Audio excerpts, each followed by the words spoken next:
Alright, magandang araw po sa inyong lahat mga kababayan. Batang Maynila to, Kamusta po kayo? Ito po, meron po tayong latest chika. Pinag-uusapan po ito ngayon sa social media. Alam niyo naman na pagdating po sa mga ganitong mga marites, hindi po tayo magpapahuli. Ha? Okay, basahin natin. From CDO with love. Girly Balaba flies to The Hague to show support for Rodi Duterte. Ayan mga kababayan, yung mga literato. Joylyn Balaba. Ayan po, dito po sa bandang kanan, kasama niya po si Sara Duterte. Dito po sa bandang kanan sa gitna, katabi niya po si Baste Duterte. At dito naman po ay ang nanay ni Sara Duterte na si Madam Mrs. Zimmerman. So close po siya sa family ng mga Duterte. At kaalam ko kay Pulong Duterte, close din siya. Kaya meron pong dyan, meron pong nagseselos. Meron pong nagseselos mga kababayan Basahin natin Ito talagang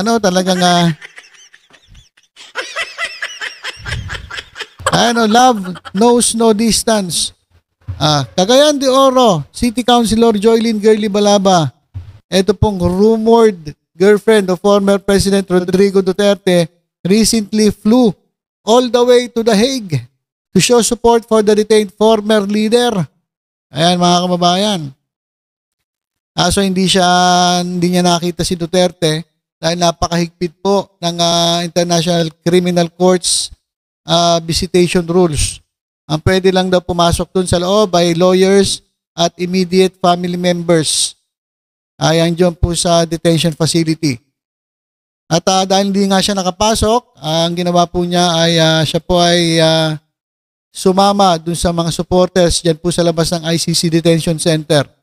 At nanawagan po na pabalikin itong kanyang ex-boyfriend na si Rodrigo Roa Duterte na makabalik sa Pilipinas. Sino ba to si Balaba? O siya po ay isang former journalist. At pinaliwanag niya ang kanyang pagbisita naman ay to show solidarity, expressing concern over 80-year-old Duterte's isolation and its impact on his health. Sabi niya dun sa kanyang edad. Tapos nandun pa sa isang isolated room, talagang maapektuhan ng kanyang kalusugan. Okay, doon sa kanyang pagdalaw sa The Hague, nakasama niya itong si Vice President Sara Duterte, Davao City Mayor Baste Duterte, at yung ex-wife ni dating Pangulong Rodrigo Duterte na si Elizabeth Zimmerman.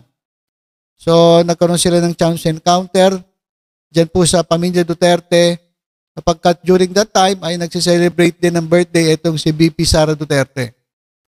Baka naman inimbitahan. Natapunta ka, birthday ko. Pero bakit si ito tanong lang ito nang-iintriga na naman tayo. Bakit si Hanilet wala doon sa celebration? Si Hanilet Abansenya, bakit wala? Pero yung ex-girlfriend ni Duterte, nandoon. Itong si Girly Balaba. Pero mga kababayan, tingnan nga natin yung itsura ni Girly Balaba. Sino mas maganda, mga kababayan? Sa tingin niyo, sino mas maganda? Si Girly Balaba o si Hanilet Abansenya? Kayo na magusga, mga kababayan, At mukhang demure. At mukhang maganda ang ugali nito. Kasi ito nga po ay counselor at sikat po ito sa Cagayan de Oro. Yung isa. Yung isa si H. Yung si H ay namumukpok ng iPhone Tandaan niyo yung isa dyan sa Villamor. Grabe, bukol talaga yung isang pulis. Eto mukhang hindi ganon, hindi basagulera. Kaya siguro mas gusto ng mga Duterte siblings para sa kanilang tatay.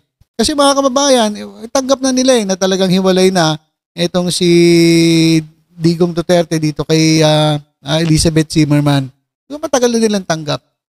At meron akong narinig na video na kung saan hindi naman daw kabit etong si Girly Balaba. Kasi during that time na nagkaroon sila ng relasyon ay parehas silang single.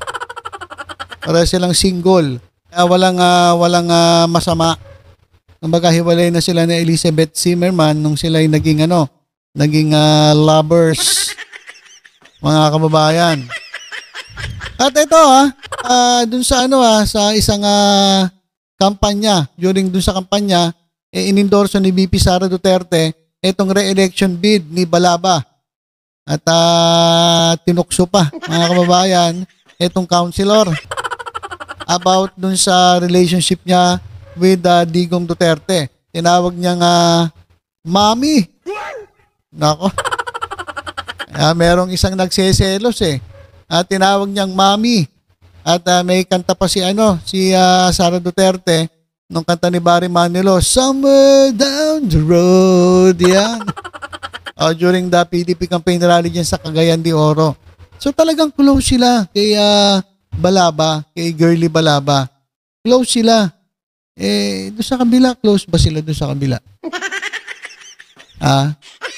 Ewan ko Para kasing hindi masyado, hindi katulad kay Girly Balaba, talaga namang close sila. Kaya tinawag pang mami ni Sara. Kaya yung isa dyan, si Kay, ay medyo nag-react. Mamaya, titingnan natin yung reaction ni Kay, ni Kitty Duterte. Panoorin nga natin itong si Joylyn Girly Balaba dun sa interview sa kanya after niya nga dumalaw sa Dahig. Si Alma, mayong hapon. Ma'am, when lang ka nakabalik gikan sa Dahig, Netherlands? Ayan ayan po si Girly Balaba. Tingnan mo yung tsura. Mukhang talagang mas maganda at tingnan nyo kung paano magsalita. Makikita nyo naman yung yung pagkakaiba ng dalawa. Niabot ko last week, June 4 to be exact, kay niagi mo po sa Cebu. Kumusta? Kumusta si former president? Dili ka punta bawal strict ang ICC detention facility. Dili sila magpasulod unless relative kag yun, family member and member of the legal team. So wala ta nakasulod dito sa Dahig, but tuwata dito para ipakita nato ang ang suporta kauban ang mga kababayan na nadito sa Netherlands o uban pang parte sa Europe kay mo man dali nila na kanang bitong duol ra ilang adtuan ang katong Dahig nagpakita tag suporta, nagrepresenta sa mga taga Cagayan de Oro nga nakigduyog ta nga ato ang gihangyo ang ato ang gobyerno labi na gyud ang mga ICC na ipauli na ato ang former President Digong Duterte because it's at his age kanabang ang to be isolated ikaw ra isa sa isa ka buok na sa kwarto it would take on his health dili na siguro I mean anybody ma-feel nila ang kamingaw labi na nakabagusan kabalutan na naata sa laing nasod and lahi ang ilahang weather dito 9 o'clock, 10 o'clock sa gabi hayag pa yun. So dili ka ma-feel og katulgon kay may adlaw tulog ba may adlaw bitaw so tas bugnaw siya pagbuntag pagkaudto mag-init pagkahapon mag-ulan tas dala pag yun kusog hangin pagkagabi bugnaw gyud kaayo erratic ang ilahang weather dito and yung mga local Dutch na mga Pinoy na nadito na nag-ingon nga mas pa daw very kinibang gloomy ang weather nila pag-abot sa September. So atog yung gusto gyud mga jita mag-pray ta na unta ang ato ang former president nga makagawas na. May istorya mo kung siya? Wala. Although na ay na kato iyahang igsuon nagpahibadutang nata dito sa Dahig lang na magpakita support but I was expecting dili ko kasulod pero ang ako lang diya is at least lang na the spirit of being there to support our former president ug atong ipahibalo sa iyaha nga wala nato siya gibiyaan, wala nato siya gipasagdan sa panahon nga karong panahon nga kinahanglan niya ang ato abang makita lang nato nga wala nato siya nalimtan, wala nato siya gibiyaan ug atong appreciate ang iyahang gibuhat para sa ato ang nasod kung panahon nga siya nahimong presidente.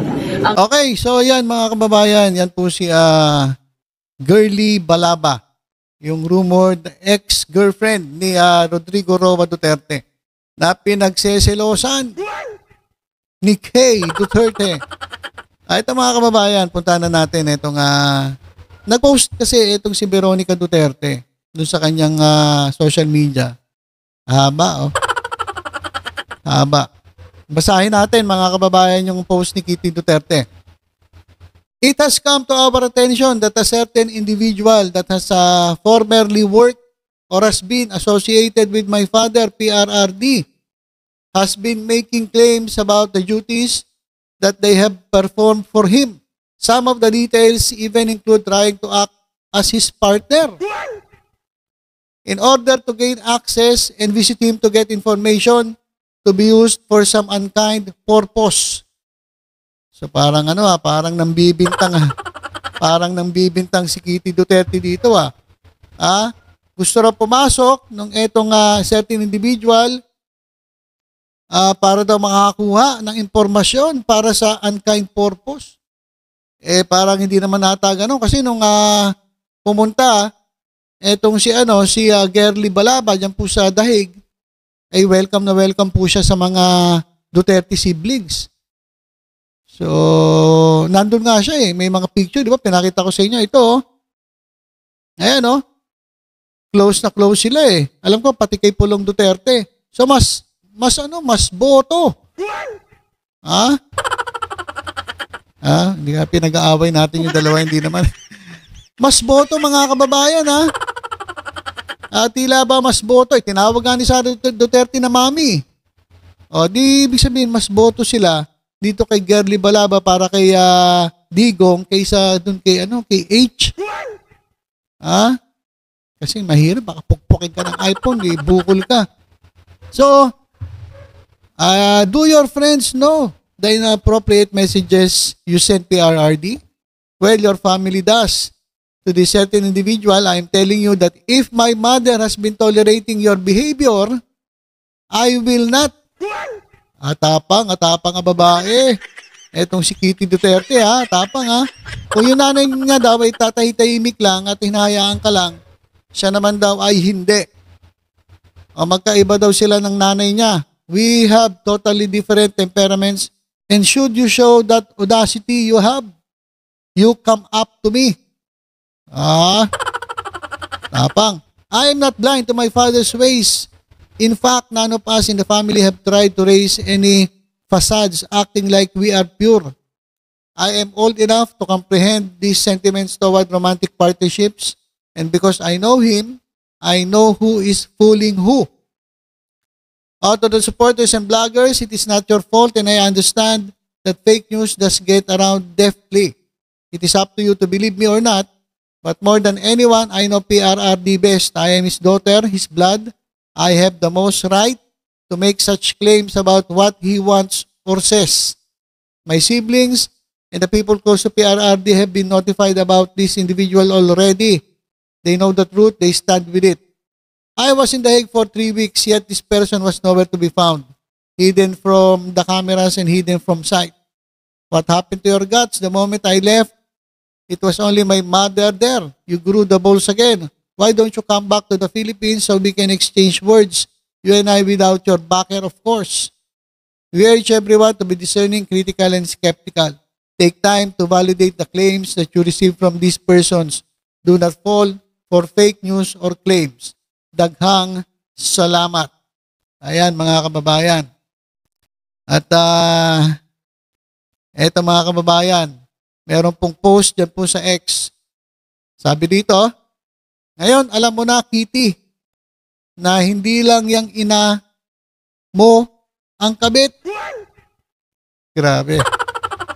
Hindi lang daw yung ina mo ang bet ka, mistress, karida at pendeha ng yung Sabi naman itong mga salita. Bogmali na amahan. Kalat na pati konsihala ng kabilang purok, kinakalantari ng tatay mo, baka hindi lang ikaw ang bastarda niya. Nako, grabe. Grabe naman itong mga salitaan dito sa X. Ayan mga kababayan. So medyo nagkakainitan ha. Nagkakainitan. Ito naman post ng isang kakamping. From Uniteam Civil War, we have now a DDS Civil War featuring the Duterte family and the DDS vloggers. On one side, nandun si Kitty Duterte, who posted an IG story about it and making issue more public. She is obviously on the side of her mom, Hanilet, and the DDS vloggers supporting her, include Maharlika Hariroque and Edwin Hamora. On the other side naman, nandiyan naman si Baste Duterte, who supports Councilor Girly Balaba, and they back DDS vloggers such as Joy Diviv and Coco Locoy. So may kampi-kampihan mga kababayan, may kampi kay Duterte, kay Hanilet, merong kampi dito kay Girly Balaba. In the meantime, mga Marcos vloggers ay busog na busog kumain ng popcorn. Ay namang mga camping ay focus lang sa impeachment ni Sara Duterte, but it's important to keep abreast of divisions sa DDS dahil kailangan ma-exploit ang weakness nila. Sino magmamana-mana at mag-aaway-away sa pera ni Duterte? O yan. Araw-araw na lang may masamang balita para sa mga DDS. The universe keeps on giving. Ayan mga kababayan, ayan po. Oh. May nagsiselos. Di hamak naman na mas maganda at mas mukhang mas matalino at nasa public service pa. Etong si Cagayan de Oro, Councilor Joylyn Girly Balaba, kesa dun sa isa na nako, delikado.